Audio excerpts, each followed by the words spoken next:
कैसे आप critical decisions को सही ले सकते हैं। अगर आप कभी ये कल्पना करें कि मैंने शरीर छोड़ दिया है और अब मैं ऊपर से देख रहा हूं अपने आप को, और किसी ने ये डिसीजन लिया है, तो ये मेरे देश के लिए, मेरे समाज के लिए, आने वाले भविष्य के लिए इसका वो क्या होगा। इसका मतलब आप एक ऑब्जेक्टिविटी के साथ जब आप डिसीजन लें तो सेल्फ को उसे हटा दें।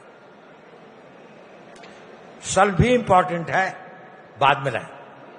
पहले किसी भी डिसीजन को लेने से पहले ये प्रश्न पूछें, इसमें मेरा कोई सेल्फ इंटरेस्ट तो नहीं है। चेकलिस्ट है ये।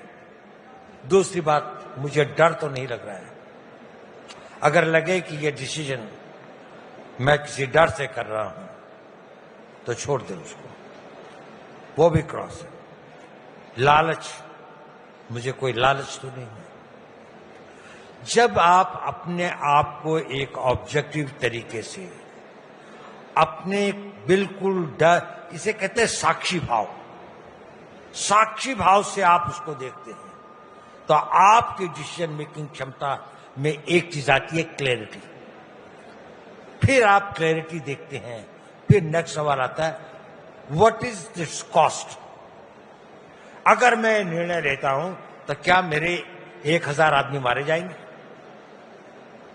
या इस ब्लास्ट के अंदर में मेरे 5 आदमियों को नुकसान होगा, या मेरे देश की 50 किलोमीटर धरती जा सकती है। फिर आप सोचते हैं क्या मैं इस कॉस्ट को अफोर्ड कर सकता हूं, क्योंकि मैं रिस्क तो ले रहा हूं कि अगर जीत गया तो मैं इससे ज्यादा वो प्राप्त कर सकता हूं। तो आपको कॉस्ट तो पे करनी ही पड़ेगी। ऐसा कोई क्रिटिकल डिसीजन नहीं होता जिसके अंदर कॉस्ट न हो। फ्री में कोई डिसीजन नहीं होता, वो मेहनत के रूप में हो, इन्वेस्टमेंट के रूप में हो, आपकी जान के रूप में हो, दाव तो लगाना ही पड़ता है। लेकिन आप दाव ये नहीं लगाते कि आप 5 रुपए के लिए अपनी जान का दाव लगाते हैं। It has got to be cost effective. आप खतरा लेते हैं, जब आप खतरा लेते हैं तो आप ये भी सोचते हैं स्टेक्स क्या है। अगर मेरा कोई पर्सनल स्टेक नहीं है लेकिन नेशन का स्टेट है तो बड़े से बड़ा डिसीजन भी लेंगे, बड़े से बड़ा खतरा होगा तो वो भी लेंगे।